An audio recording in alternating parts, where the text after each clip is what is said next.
So we haven't had much rain in the past few weeks here in the Pacific Northwest, but it is so freaking cold. And I'm out here in the pontoon doing the film things, and I'm like, well, I'm just here for this one thing, so there's not really any point in turning on the heater and doing the things. And I'm regretting that decision immediately because it's so damn cold, and I'm just chilly. And then I'm realizing that next week I'm going to be even chillier all of the time because we're going to be in Colorado the whole time. And my dad texted the family thread and was like, so it's like a high of 6 degrees on Monday in the place that we're going. And I'm like, okay, that's cold. Maybe I should have kicked on the heater for this so I can experience a little bit of warmth before Colorado vibes. But I didn't do that thing. So I'm out here freezing, shivering. It's lightweight. I don't have the appropriate clothes on to be outside right now. So it's all a thing. It's not the thing that we're making. It has nothing to do whatsoever with what we're making. But hi, my time. I will tell you what we are making in just a minute. But before I do, hello, I am Mrs. Soap and Clay. Let's make stuff.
How's it going, Sudsers? Welcome back to the channel. You are at Soap and Clay, where we make all the soapy things. And you are here for day 231 of 365 days of soap. And today we're making the lotion bars. And I'm giving you a recipe. But I'm giving you a recipe in percentages. And I'm also going to talk about the percentages and why I give you recipes in percentages. And one of those reasons, I can just tell you right off the bat, one of the reasons I give them to you in percentages is so you can swap out like oils if you don't have the particular oil that I am using. Now, with those percentages, there are a couple things that I do think should be in that recipe no matter what. And then for the rest of them, that's the cool part of the flexibility of a percentage, recipe versus do 4 ounces of this and 4 ounces of that and 20 ounces of this and don't ask questions. I like the questions. And so I like to give it to you so you understand the why and not just the what. Does that make sense? Cool. So let's get to the video. We can talk more about the lotion bars and all the jazz, there, where we always do. Okay, we've got a short baby video and a recipe day. And I'm, giving it to you basically the easiest way that I can. So really what you're looking at with lotion bars is you want 50% solids to 50% liquids. And I really do recommend that 20% wax and the 10% cocoa butter, and then the other 20% of the solids to be kind of whatever butters you want, just because the wax and the cocoa butter is going to be what really helps re-solidify this and keep it shipping stable, so it's not going to melt in transit, but also it will have a low enough melt point that it will melt nicely on your skin. So I really do recommend that 30% should definitely be included in your recipes. And as we've talked about before, arrowroot powder, also something that I always put into my recipes because I like what it does for the excess moisture. It kind of wicks away the excess moisture and leaves your skin feeling hydrated but not greasy.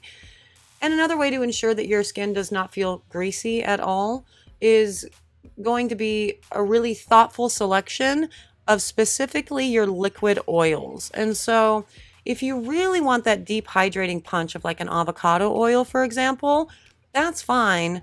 But really you need to balance that with some more lightweight oils so the skin is not greasy afterwards. So I'm talking things like your apricot oils or maybe a grapeseed oil. And then, of course, or your hemp seed oil. I guess that's a little bit more mid-tier as far as the absorption rate. But yeah, just definitely be thoughtful in your selection of those oils as well as your selection of butters. Because if you think that you're a little bit heavy with your thicker oils, you can always kind of counterbalance that by using like a drier butter, like a kokum butter or a mango butter, for example. With this particular recipe, I am using almond oil and apricot oil. And so I have my almond oil, my apricot oil, as well as a candelia wax, which can be subbed for beeswax, no problem, and the cocoa butter. And then for this, I am using a shea because both almond and apricot are not such heavy oils that it's not impossible for me to use a shea butter in this. So the remaining 20% of the butters for this, shea. And then, of course, the arrowroot will be added after this all gets melted down at 1% of the total batch weight. And then my scent will be at the appropriate usage for skin safe scents. And I think for this one, it's 5%. So let's go check out that.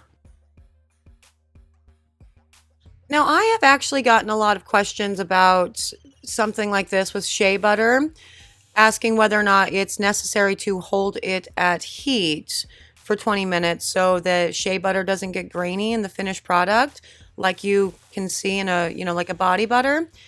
And you can honestly go either way because the primary ingredient in something like this is not shea. It really does mix very nicely with the rest of your liquid oils, and I haven't experienced a ton of graininess in this as a result. That said, if you feel better about holding it at heat, then yeah, do that. I also get questions a whole lot about what holding it at heat really means for 20 minutes. And I suppose the best way to hold something at heat would be to melt everything down in like a crock pot and then just keep it on low, so kind of a steady temperature for 20 minutes. I don't ever do that. I just melt everything until it's super, super hot and very fluid, and then just leave it in the microwave for 20 minutes. Because a microwave is reasonably insulated, so everything stays reasonably warm in there while it's in there, up to a point, obviously. And that works out well enough for me for sort of tempering the shea or, whatever that particular term is called. So that's definitely something you can do for lotion bars. Again, just because of the formulation, I have not found that that is necessary at all. Now, as you can see, I'm not weighing out the arrowroot powder into this. The reason why I'm not weighing it out into this is because I've done this a bajillion times and I know what 1% looks like. I also don't measure things when I'm cooking because I know what a teaspoon looks like. You get it? So anyway, you can definitely keep it on the scale and measure out 1% of the total batch weight of your arrowroot, and that's going to be really the sweet spot in a recipe like this for a lotion bar that, again, is going to be the thing that gives your skin a nice, supple, hydrated feel, but wicking away that extra moisture so you don't feel greasy. If you use too much arrowroot, your end product, can actually feel a little bit like talky at the end, more like a commercial deodorant, like a Degree or something like that. And so do pay attention to that. You actually can use too much arrowroot powder, but it's kind of hard to do so. But, whatever, 1%, that's your sweet spot for sure. Now, these lotion bars, all of the lotion bars for this particular line, for the spring line, they are all scented with the Grey's Anatomy scents, the scents that we used from Wellington for the Grey's Anatomy line. I think maybe I might have actually shown you this at the end of the video, but I'm not sure. I'm really not sure if I ended up doing that or not. So I guess we'll find out. Now, for quicker unmolding, especially for these plastic molds, I really do recommend that after around 10 minutes or so of them sitting up on the counter, you just pop them in the freezer. It will ensure that they release really smoothly and cleanly and don't leave behind any residue in your mold or, damage the pattern of your finished lotion bar. And also, again, it sets up faster so you can get it out of the mold sooner and continue to use your molds, which is always an issue for me because I am forever without enough molds to do all of the things that I need to do. So I need to use them a lot in a single day, right? You too? Okay, let's check out the finished product of these lotion bars. And silicone, as you can see, unmolds very, very easily because it's silicone. So you're not going to get any rough patches on the top of the actual lotion bar. You're not going to have any issues with any of it being left behind in the mold itself. So that's great. When you can use silicone, use silicone. That said, I bought these plastic molds, a long time ago, and I have a lot of them. Not enough to do everything that I need to do, as we've already discussed, but enough that I can't really justify,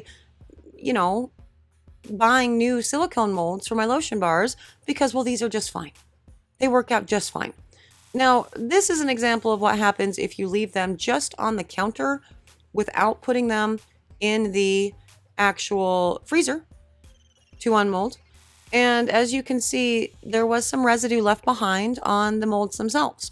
So that's not great. We don't want that because then we have to wipe out our molds and do all the things, and it's not fun.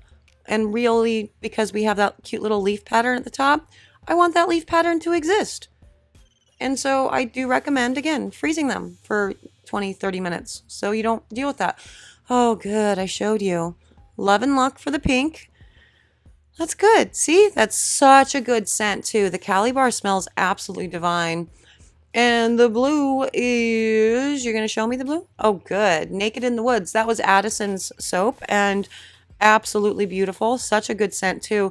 I actually loved every single one of the scents that we got from Wellington for this line. Like, again, that's why the rest of my line is what it is, really. So there's that.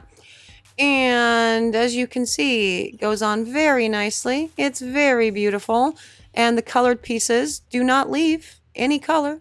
Just a little bit of mica will go a long way in that. Although I didn't give you micas in the recipe, but you know how to color oils and butters. You're very smart. You don't need a lot. But yeah, that's day 231. Lotion bars, formulations, recipe, all the dope shit right there. And there they are, the lotion bars for the spring line, scented with the scents from Wellington from the Grey's Anatomy series. And yeah, they're all awesome. As I said in the video, the things that I would really always make sure you do is have that percentage of a wax and also that cocoa butter in there. Everything else for that 50% of the oils and then the remaining butters, you can totally mix and match to your skin needs or to what you think your end user skin needs are going to be, as well as to what you have on hand. Every time, as long as you have that wax and that cocoa butter, it is going to formulate into a nice solid lotion bar that, again, survives shipping, but is going to melt easily on the skin and be spreadable. As you could also see with the tests, a little bit of mica goes a very long way. You do not need very much of it, and it will not transfer onto your skin if you do that. I believe I did a lotion bar video very early in the channel in the first year showing you what happens if you put too much mica into a lotion bar, and yeah, it can transfer. So keep that all in mind for sure. I hope you guys like, today's recipe day, and I hope you're liking that the videos are kind of shorter because that's what they're going to be for the next couple weeks, with the exception of a couple. It's a deep dive in an interview and I think maybe something else. But for the next few weeks, I'm mostly out of town, mostly on vacation.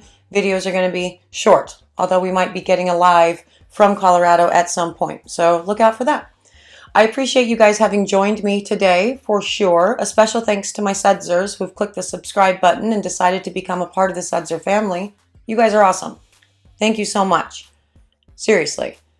And for the rest of you, thank you so much for joining me for another round of 365 days of soap. I'm out of here for today, but I will see you guys all again tomorrow for another round of soapy fun. Bye.